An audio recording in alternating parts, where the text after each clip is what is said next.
Hi guys, welcome back to the channel. It is me, your girl Basby, and we are here for a review over the show Black Ink Crew, the New York edition, season 9, episode 11, Backs the Block. So everybody is back in New York. We've been back in New York for like a month now after everybody's been in Atlanta because New York was shut down because of this little virus that we got going on right now that is a touchy subject for YouTube for some reason. But we are back as New York has opened back up. And Ceasar, has opened his shop in Brooklyn. So, to do a good cause for the city, he is throwing this Vax the block party. I didn't see too many masks out there. So I'm like, okay, but we doing this because we are trying to get people signed up to get the vaccine. And if you signed up to get the vaccine, then you got a free tattoo. Good cause, kind of like defeated the measures because I'm like, you would think we'll have a little more social distancing, a little more mask wearing, some protocols, but it's not the count. So Puma's out there. Puma is talking about how he's glad to be back in New York, even though his wife Kwame wants to move to Atlanta because since being in Atlanta, just seeing the price of living there, what all they can get for Atlanta for the money that they spent in New York. She's ready to go. But Puma is not feeling this move. He's like, his shop, Art to Ink, is doing very well, and so is Black Ink. So he wants to be where the money is flowing at, so he's not too ready to give up this position in life. Ceasar walks over to talk to Puma and Teddy, and he's just talking about the event and how he has already got his vaccine. And about the whole situation going on between him and the baby mama. Now, I don't know if y'all really be into the whole, celebrity blogs type thing. But about a year ago, I want to say, Ceasar was caught up in the CPS case with his daughter because the daughter got online. It said that Ceasar had put his hands and feet on her. So Ceasar, you was in the house beating the hell out of that little girl, huh? All because of something she's not washing dishes. Then Ceasar's current girlfriend got online and started kind of talking shit about the girl, about her weight and her not wanting to pull her weight around the house and stuff like that. So it got really messy, which led his baby mama Crystal to put out a case on him called Child Protective Services. Now, while the case was dropped in Atlanta, it was still picked up in New York and it's still a pending case. So right now, Ceasar's just trying to do everything to keep his mind off of this whole ordeal. Crystal and Brock is back. They are still together. They are happy to be in New York because while in Atlanta, their relationship went through a lot of trials because Crystal basically want a rah type of guy. Like every time somebody jumps up, she wants Rock to be ready to fight. And Rock is more like a chill, laid back, I pick and choose my battles type guy. So they just happen to be back in New York where they can focus more on their relationship and not have to deal with all the drama of the shop, as if the drama of the shop does not carry into New York. But we're going to keep going on. Ceasar, of course, pulls the whole team together and he lets Tati know that he's going to make her the manager of the Brooklyn shop, which makes Tati so very happy because for the past year or two, Tati has really been trying to fight for the spot of being the manager. And since Walt is no longer around because Walt decided that he was going to steal out of 125th, we going to need us a new manager, and Tati, you filled the role.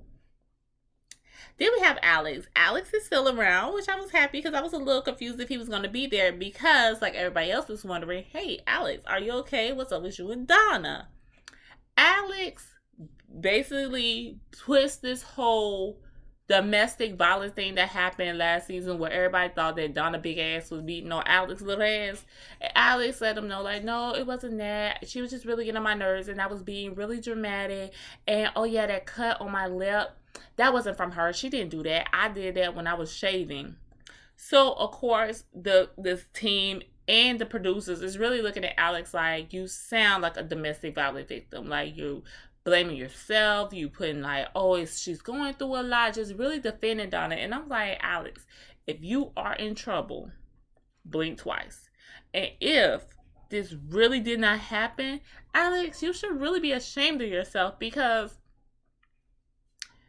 that's really bad to make her look like that. Because everybody could easily believe that Donna was beating the hell out of you because Donna is a big ass bitch and she been bopping bitches on her on their head this whole time she been here. It went from Donna sleeping with everybody to Donna fighting everybody. So her having this type of violent history with her really made it very believable. Pullman don't want no parts of it, and neither does Ceasar. Ceasar was like, Donna's online liking everything that Crystal says about Ceasar, which is making him look bad because we don't know for sure if what happened really happened. There's no proof of it.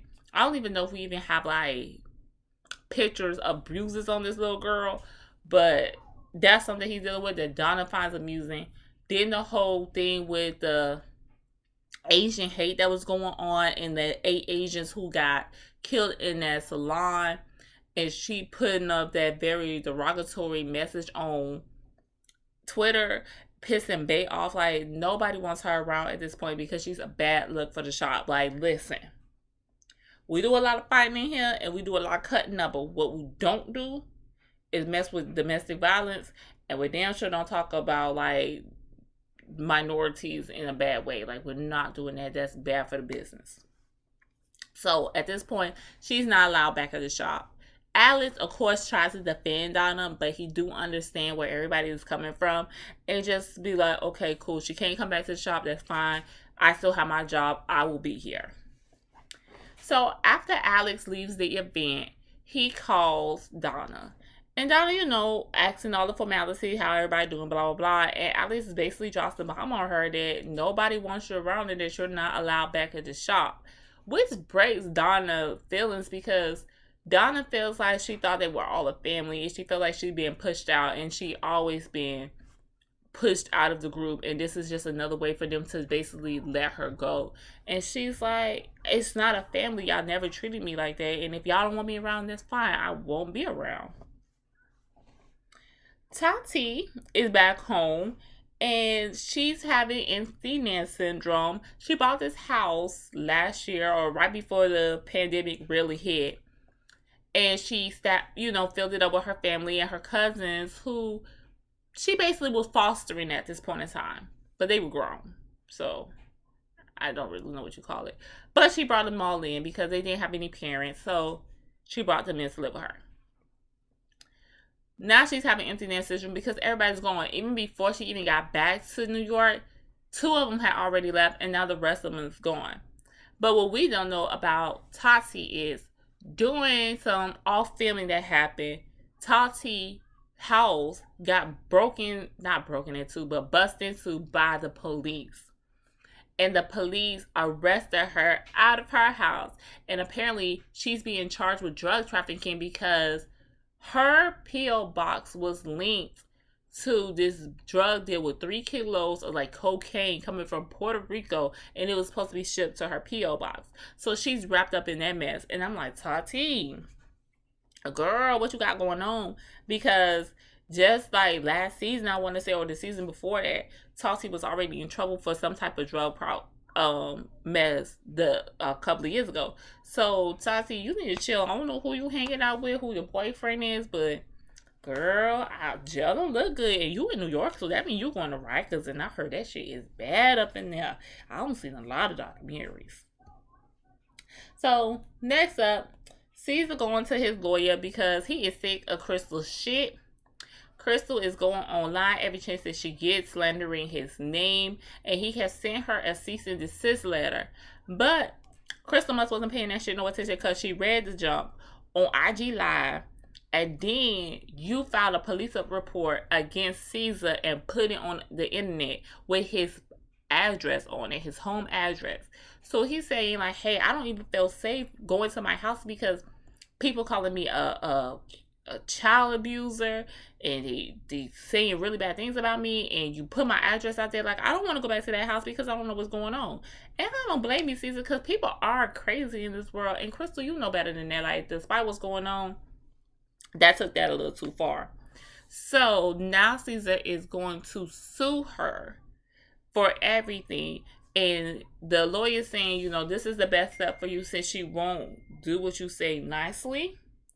we're gonna have to take this to another level. But understand that it does not have anything to do to reflect your child. And I understand what the lawyer's saying, but at the end of the day, you're suing my mom, so I'm gonna feel some type of way because I already feel some type of way about you.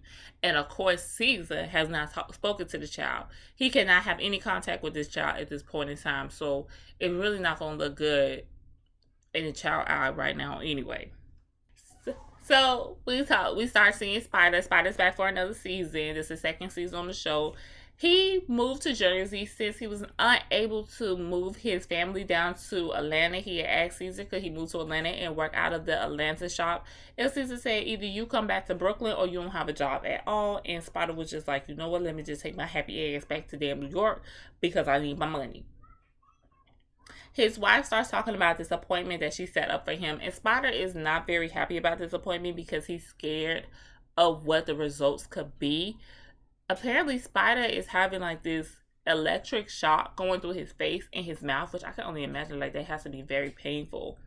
And he's saying him sitting for such a long period of time and hunched over doing tattoos is really becoming too much for him. And with him being like the staple artist in the Brooklyn shop, everything seems to fall back on him, and he begins to tell about how Crystal and Rock has had quite a few clients come in and looking for him. They're not there, and he's having to take over. So he really cannot afford for something to be wrong with him, and he's not able to complete his job like he should. Everyone is back at the shop in Brooklyn. Brooklyn has a really nice shop. Like, I wonder whatever happened to 113 because they kind of mentioned it here and there, but I remember a while back it was the area it was in was being gentrified, and I can't remember if we actually got to keep the shop or did they end up having to close it because it got sold and we couldn't afford the rent. Which I was like, Caesar, after all these years, you didn't own the place? I hope he owns these new tattoo shops because that was a staple store for you. So that's not even why you even here at this point. Why we even talking about you?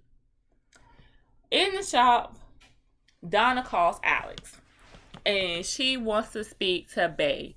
Because she wants to, have a conversation with her. Because she said at the end of the day, I really don't give a fuck about the rest of y'all. But Bay was my friend. So I want to be in business with her. She calls Bay and was like, hey, I really been wanting to speak to you, but you haven't called my phone.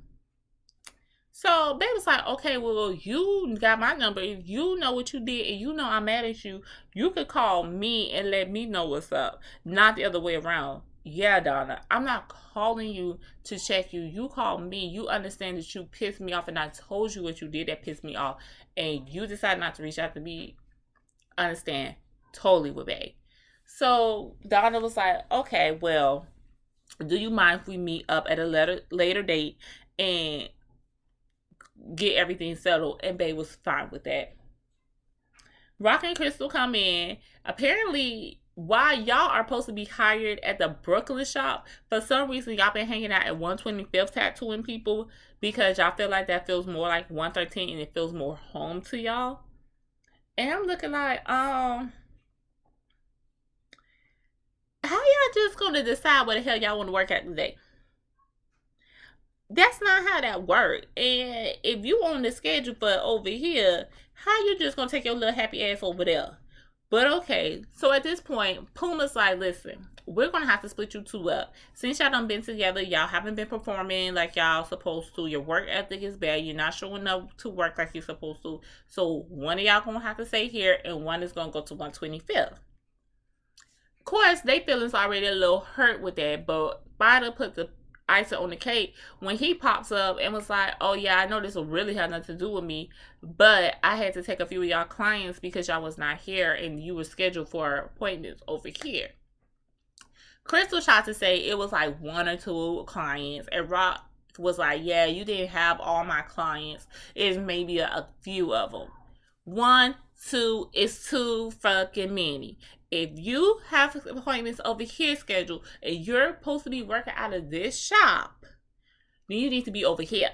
Not over there, over here. Tattooing people. Because there's no reason that a client comes in thinking I'm about to be had a tattoo done by Crystal. Crystal's not there. We don't know where you at.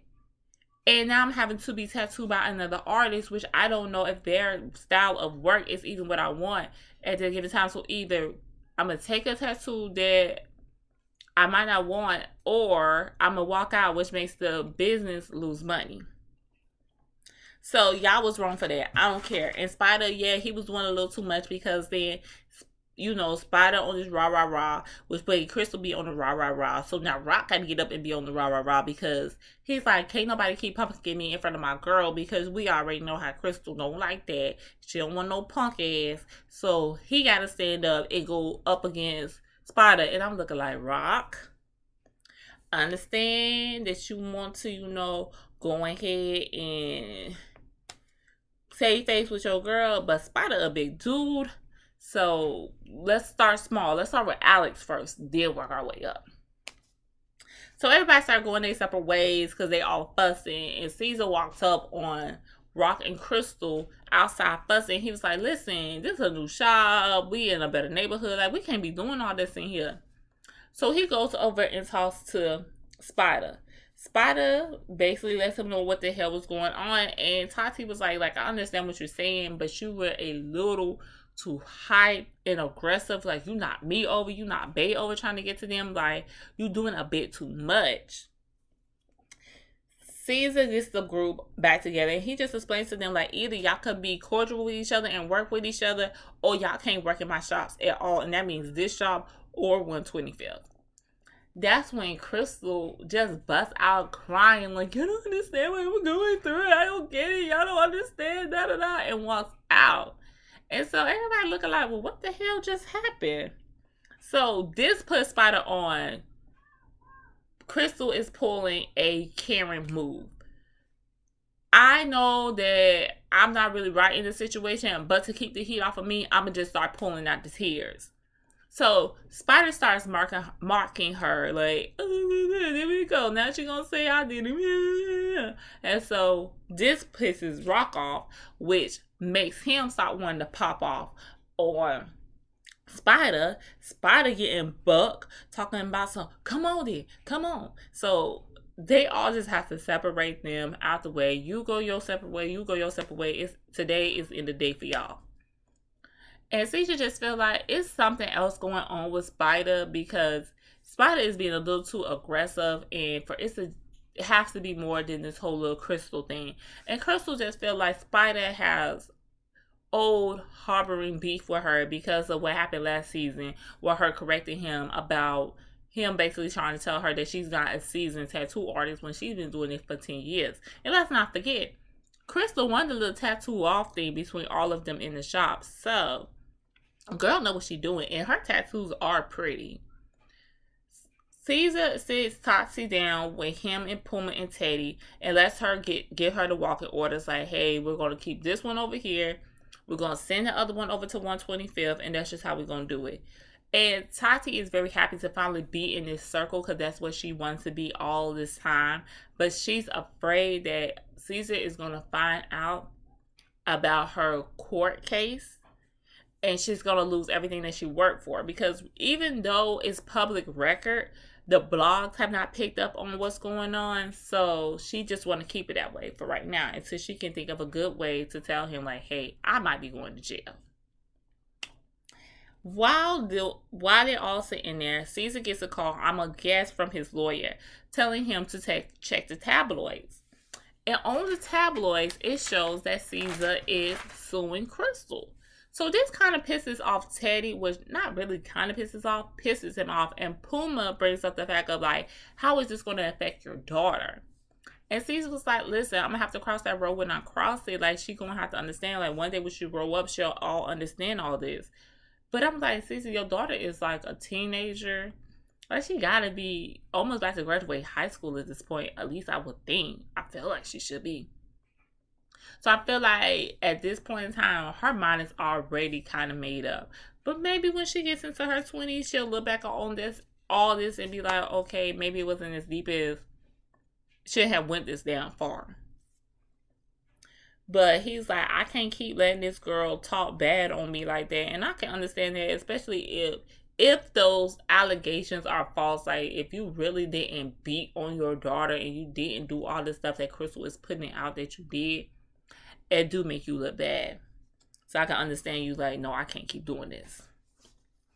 So we see Bae, because you know Bae has her own shop and she is gonna be tattooing Havoc. He's from the group Mobb Deep. I remember them from back in the day, but I can't remember the song right now to give y'all a little melody for y'all to remember them. So y'all gonna have to look on iTunes or Spotify or whatever and listen to the song yourself. She's tattooing him and she's just reflecting back on everything that happened in Atlanta, the whole thing that's going on with the Asian hate, the women being killed, and how close proximity she was to this happening, and the note that was left on her door from, you know, basically saying something bad about her being Asian. And she just couldn't believe that Donna would be so insensitive and put that post up there. After the tattoo is done, Donna pops up at the shop. And Donna just didn't come correct for me. Like, despite everything that's going on in Black Ink Crew, that was your friend. Y'all say y'all really are friends. Like, when the camera shut off, y'all are actually friends. And for you to sit there and say something so racist, almost stereotypical of Asian people online and make fun of the event, like, I can understand Bae having some type of feelings about it. And while Donna really wanted to dismiss it and say she didn't do nothing wrong, she finally found the wrong in her ways and decided to, okay, let me make things right with Bae. I do apologize. Like, I never wanted to hurt your feelings. And let's see if we can rectify this. And they seem to make up at the end and become friends again. Well, guys, that was the first episode of the Black Ink Crew. I keep wanting to say Love Off the Lockup. I guess I'm so used to just reviewing them at this point. So, if you like the video, don't forget to like, comment, and subscribe. And until next time, bye.